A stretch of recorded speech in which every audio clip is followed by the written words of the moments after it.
जय श्री राधे कृष्ण। आइए आज आप सब सुनेंगे मंगलवार व्रत की संपूर्ण कथा। जो भी भक्त सच्ची श्रद्धा के साथ मंगलवार का व्रत धारण करते हैं, इस दिन हनुमान जी का साथ ही मंगल देवता की पूजा करते हैं। इससे व्यक्ति के सभी प्रकार के दुख तथा कष्ट दूर होते हैं। इससे विद्या, धन, बल, आयु, आरोग्य, शत्रुओं पर विजय, भूमि, रत्न, उच्च पद तथा पुण्य फलों की प्राप्ति होती है। यदि कोई ऋण से ग्रस्त हो तो इस व्रत को करने से उसका ऋण उतर जाता है। इस व्रत को कम से कम 21 मंगलवार व्रत को करना चाहिए। उसके बाद मनोकामना सिद्धि होने पर व्रत का उद्यापन करना चाहिए। तो आइए सुनते हैं मंगलवार व्रत की कथा।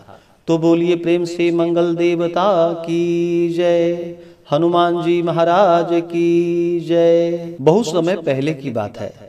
व्यास जी के कथन के अनुसार एक समय ऋषि मुनियों की तपोभूमि परम पावन नैमिषारण्य तीर्थ में भूमंडल के 88,000 शौनकादि ऋषि एकत्रित हुए। उन्होंने श्री सूत जी से पूछा कि हे महामुने, आपने अनेक पुराणों की दिव्य तथा दुर्लभ कथाएं हमें सुनाई है। अब आप कृपा करके कलिकाल की अल्प आयु भोगी मानव जाति के हित साधन के लिए सरल व प्रभावशाली एवं तत्काल फल देने वाली व्रत की कथा सुनाइए, जिससे अकाल मृत्यु, दरिद्रता, रोग, सर्प भय, शोक, अपवित्रता तथा अज्ञान आदि दूर होकर भगवत भक्ति, धार्मिक एकाग्रता तथा पवित्रता प्राप्त होकर मन को शांति मिले। ऋषि मुनियों की उत्सुकता को देखकर सूत जी बोले कि हे मुनियों, आप सबने अत्यंत मनोरम लोक हितकारी प्रश्न पूछा है। इससे पूर्व यही प्रश्न एक बार धर्मराज के अवतार श्री युधिष्ठिर ने भगवान श्री कृष्ण से पांडवों की सभा में किया था। युधिष्ठिर ने कहा था कि हे प्रभु, आपके सत्संग लाभ के फल स्वरूप मुझे अनेकों व्रत कथाओं तथा धर्म के पावन स्वरूप का ज्ञान प्राप्त हुआ है।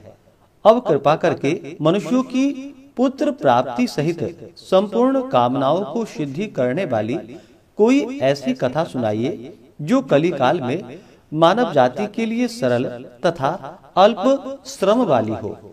भगवान श्री कृष्ण ने युधिष्ठिर से कहा कि हे राजन, आपकी जिज्ञासा को शांत करने के लिए मैं एक अत्यंत प्राचीन ऐतिहासिक कथा आपको कहता हूँ।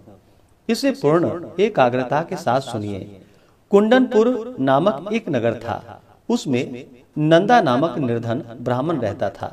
उसकी पत्नी का नाम सुनंदा था। उनके दुख का सबसे बड़ा एक कारण था, वह था निसंतान होना। ब्राह्मण की पत्नी सुनंदा सती साध्वी तथा पतिव्रता थी। वह नियम पूर्वक प्रत्येक मंगलवार के दिन श्री हनुमान जी की कथा का पाठ और पूजन करने के बाद उनको भोग लगाकर स्वयं भोजन किया करती थी। काम की अधिकता से एक मंगलवार को वह हनुमान जी को भोग न लगा सकी। सायंकाल के समय जब उसे याद आई तो वह अत्यंत दुखी हुई और उसे पश्चाताप हुआ कि आज पूजन, व्रत तथा भोग इत्यादि कोई भी नियम का पालन नहीं हो सका है। अतएव उसने भी अन्न जल ग्रहण नहीं किया और अगले मंगलवार को हनुमान जी का व्रत, पूजन तथा भोग लगाकर ही अन्न जल ग्रहण करूंगी, ऐसा प्रण करके वह दुखी मन से सो गई। वह प्रतिदिन हनुमान जी का स्मरण कर भोजन बनाकर पति को खिला देती, पर स्वयं भोजन नहीं करती थी। इस प्रकार उसने 6 दिन व्यतीत किए, किंतु दुर्बल होने के कारण मंगलवार के दिन वह प्रातः काल ही मूर्छित होकर गिर पड़ी। उसकी इस निष्ठा और भक्ति भाव से प्रसन्न होकर हनुमान जी उसके सम्मुख प्रकट होकर बोले कि हे सुनंदे, मैं तेरी भक्ति से अत्यंत प्रसन्न हूँ, तू वर मांग। सुनंदा बोली कि हे भगवान, मुझे कोई संतान नहीं है, अतएव कृपा करके मुझे संतान प्राप्ति का वर दे।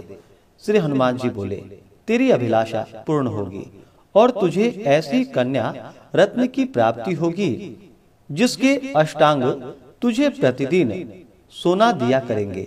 ऐसा वर देकर हनुमान जी अंतर ध्यान हो गए। श्री हनुमान जी से वरदान पाकर ब्राह्मणी सुनंदा अत्यंत प्रसन्न हुई और संपूर्ण घटना का विवरण अपने पति नंदा को सुनाया। तो वह कन्या प्राप्ति के वरदान से कुछ दुखी तो हुआ, मगर अष्टांग से स्वर्ण प्राप्ति की बात से वह प्रसन्न हो उठा। उसने सोचा कि कन्या के आगमन से मेरी निर्धनता भी दूर हो जाएगी। श्री हनुमान जी की कृपा से वह ब्राह्मणी यथा समय गर्भवती हुई और 10वें महीने में उसे कन्या रूपी रत्न की प्राप्ति हुई। 10वें दिन ब्राह्मण ने कुल पुरोहित को बुलाकर कन्या का नामकरण संस्कार करवाया।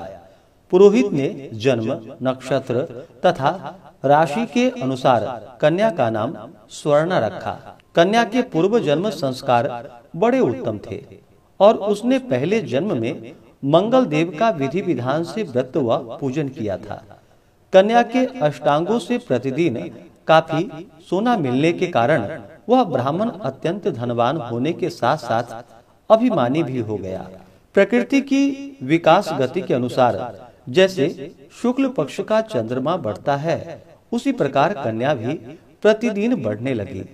एक दिन सुनंदा ने अनुभव किया कि उसकी कन्या विवाह के योग्य हो गई है। अतएव उसने पति से कहा कि किसी योग्य सुंदर वर को देखकर अपनी पुत्री स्वर्णा का विवाह कर दे, क्योंकि शास्त्रीय विधान के अनुसार 8 वर्ष की गौरी, 9 वर्ष की रोहिणी तथा 10 वर्ष की कन्या रसवला मानी गई है। गौरी के दान से पाताल लोक तथा रोहिणी के दान से वैकुंठ लोक की प्राप्ति होती है, किंतु रजस्वला कन्या का दान शास्त्र में विरुद्ध होने से घोर नरक की प्राप्ति होती है। अतएव सब दोनों में श्रेष्ठ कन्या का दान उचित समय पर करके इस लोक तथा परलोक को सुधारिए। पत्नी सुनंदा के शास्त्र सम्मत वचनों को सुनकर द्रव्य के लोभी ब्राह्मण ने कहा, अभी तो स्वर्णा केवल 10 वर्ष की हुई है, तुम व्यर्थ ही चिंता करती हो। मैंने तो 16 वर्ष तक की कन्याओं के विवाह करवाए हैं, अतः चिंता की कोई बात नहीं है। पति की बात सुनकर सुनंदा ने कहा कि रसवला कन्या का दर्शन पिता और भाई के लिए निषेध है। रसवला का दर्शन करके नरक और घोर पातक के अधिकारी बनते हैं। अतएव स्वर्णा की आयु शास्त्रोक्त विधान के साथ विवाह के योग्य है। ऐसा जानकर आप इसका शीघ्र अति शीघ्र विवाह कर दे। पत्नी के तर्क और आग्रह के आगे नंदा निरुत्तर हो गया। उसने कहा, मैं कल से ही उपयुक्त वर ढूंढना प्रारंभ कर देता हूँ। मैं स्वयं भी वर ढूंढने के लिए निकलूंगा तथा दूत को भी इस कार्य में लगाऊंगा। दूसरे दिन ही ब्राह्मण ने अपने दूत को बुलाकर आज्ञा दी, मेरी कन्या के अनुरूप ही सुंदर कोई वर ढूंढो। अपने स्वामी की आज्ञा प्राप्त कर दूत ने वर ढूंढना प्रारंभ कर दिया। शीघ्र ही उसे एक ब्राह्मण कुमार दक्षिणावर्त में मिल गया। वह सुंदर, योग्य तथा ब्राह्मणत्व से संपन्न था। दूत ने अपने स्वामी को सूचित किया तो नंदा ने जाकर स्वयं भी अपने भावी दामाद का निरीक्षण किया। उसे सब प्रकार के योग्य पाकर नंदा संतुष्ट हो गया और शीघ्र ही उसने अपनी सर्वगुण संपन्न कन्या का विवाह उससे करा दिया। कन्यादान में नंदा ने सब प्रकार के धन धान्य दिए। कन्या का विवाह कर पति पत्नी ने अपने को बड़ा सुखी और भाग्यशाली अनुभव किया। किंतु शीघ्र ही नंदा को मनः स्थिति बदलते उसे देर न लगी। सोने के लोभ के वशीभूत होकर वह विचलित हो गया। उसने विचार किया कि कन्या का विवाह मैं कर ही चुका हूँ, कल प्रातः काल ही अपने पति गृह प्रस्थान करेगी। इस प्रकार अब मुझे पुत्री स्वर्णा के अष्टांग से निकलने वाला सोना प्राप्त नहीं होगा। अब यह स्वर्ण इसके पति अर्थात जामाता सोमदेव को प्राप्त होगा।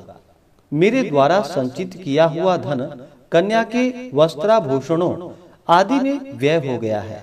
शेष बचा हुआ धन भी कुछ समय में खर्चा हो जाएगा। निश्चय ही इस कन्या का विवाह करके मैंने बड़ा भूल किया है। अब एकमात्र यह उपाय है कि कन्या को किसी प्रकार प्रतिगृह जाने से रोककर अपने ही घर में रखा जाए। इस पर विचार करते करते नंदा रात भर जागता रहा।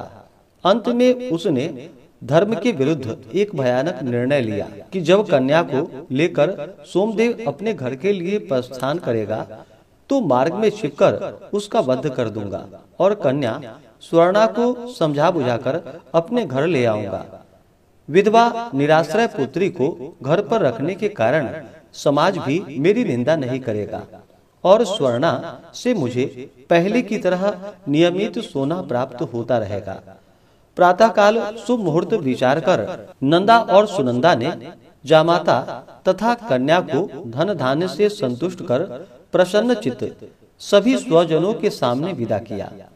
इधर सोमदेव अपनी पत्नी स्वर्णा को लेकर घर की ओर चल पड़ा और उधर सोने का लोभी मति भ्रष्ट नंदा एक अन्य मार्ग में आकर जामाता सोमदेव की हत्या करने के उद्देश्य से छिप गया। उचित अवसर पाकर गुप्त रूप से पीछा करते हुए नंदा ने अपने जामाता सोमदेव का वध कर दिया और वह लुप्त हो गया। फिर कुछ समय पति के शव के पास विलाप करती हुई पुत्री स्वर्णा के सामने प्रकट होकर बनावटी शोक व्यक्त करते हुए नंदा कहने लगा कि हे पुत्री, लुटेरों ने तेरे पति का वध कर दिया है। अब तू घर चल, वहाँ पर ही रहकर अपने शेष जीवन को व्यतीत करना। भगवान की इच्छा के आगे किसी का कोई वश नहीं चलता है। उसे जो अच्छा लगता है वही करता है। अतएव तू धैर्य धारण कर, जो भाग्य में लिखा है वही होगा। इसमें किसी का कोई दोष नहीं है। पिता के कपट नीतिपूर्ण वचनों को सुनकर स्वर्णा बोली कि हे पिता, संसार में पति विहीन नारी का जीवन व्यर्थ है। मैं अपने कर्तव्य का पालन करूंगी। माता पिता तथा सास व ससुर के यश को बढ़ाने वाले धर्म का पालन करते हुए अपने पति के साथ मैं सती हो जाऊंगी, परंतु लौटकर घर नहीं आऊंगी। अपनी कन्या स्वर्णा के वाक्यों को सुनकर ब्राह्मण अत्यंत दुखी हुआ। वह विचार करने लगा कि मैंने व्यर्थ ही इसके पति का वध कर दिया। मेरा धन प्राप्ति का अभिष्ट तो सिद्ध होता दिखाई नहीं पड़ रहा है। इसके विपरीत ब्रह्म हत्या के साथ साथ पुत्री के शरीर त्याग का पाप भी मेरे सिर पड़ने वाला है। इस प्रकार विचार कर पश्चाताप और ग्लानि के वशीभूत होकर नंदा दुखी होकर रोने लगा। विवश होकर सोमेश्वर की चिता बनाई गई। फिर स्वर्णा 16 श्रृंगार कर पति का सिर गोद में रखकर चिता पर बैठ गई। जैसे ही सोमदेव को शव को मुखाग्नि दी गई, वैसे ही प्रसन्न होकर मंगल देव प्रकट हो गए और बोले कि हे स्वर्णा, तेरा पति भक्ति से मैं अति प्रसन्न हूँ। अतएव तू मनवांछित वर मांग ले। मंगल देव को प्रकट देखकर स्वर्णा ने भक्ति भाव से उन्हें प्रणाम किया। फिर विनम्र होकर बोली कि हे मंगल देव, यदि आप मुझ पर प्रसन्न हैं, तो मेरे पति को पुनर्जीवन दान देकर यह लोक तथा परलोक सार्थक करे। श्री मंगल देव ने एवमस्तु कहकर बोला कि हे स्वर्णा, तेरा पति पुनः जीवित होकर अजर अमर तथा महान विद्वान हो जाएगा। इसके अतिरिक्त तू और भी कुछ मांगना चाहो तो मांग लो।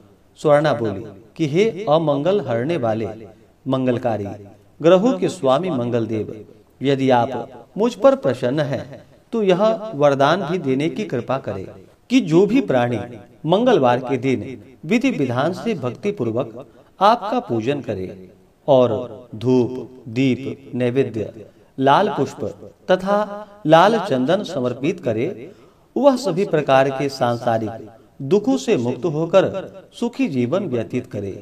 रोग शोक ताप स्वजनों का वियोग अग्नि तथा सर्प आदि उसे कदापि न सतावे। मंगलवार का व्रत करने वाली स्त्री कभी विधवा न होकर अटल सौभाग्यवती रहे तथा पुत्र पौत्र से युक्त सुखी जीवन व्यतीत करे। मंगलदेव तथा अस्तु कहकर अंतर ध्यान हो गए। मंगल देव की कृपा से सोमदेव जीवित हो गया। स्वर्णा अपने पति को पुनः प्राप्त कर अत्यंत प्रसन्न हुई। तत्पश्चात सभी अमंगलों का नाश करने वाले मंगल देव का विधि विधान से पूजन व व्रत का पालन करते हुए पति पत्नी सुखी जीवन व्यतीत करने लगे। इस प्रकार से जो भी भक्त सच्ची श्रद्धा के साथ मंगलवार का व्रत धारण करते हैं, इससे व्यक्ति के सभी प्रकार के दुख और शोक दूर हो जाते हैं तथा मनोवांछित फलों की प्राप्ति होती है। तो बोलिए प्रेम से मंगल देवता की जय, हनुमान जी महाराज की जय, सर्व देवी देवता की जय। तो आशा करता हूँ कि यह जानकारी आपको अच्छा लगा हो। इसी प्रकार से ज्ञानवर्धक जानकारियाँ प्राप्त करते रहने के लिए, व्रत पूजा के बारे में जानने के लिए, कथा को सुनने के लिए चैनल पे अगर आप पहली बार आए हैं तो चैनल को लाल बटन दबा करके सब्सक्राइब करें, साथ में बेल आइकन घंटी को दबाएं ताकि आने वाली वीडियो का नोटिफिकेशन आपको समय से मिलता रहे।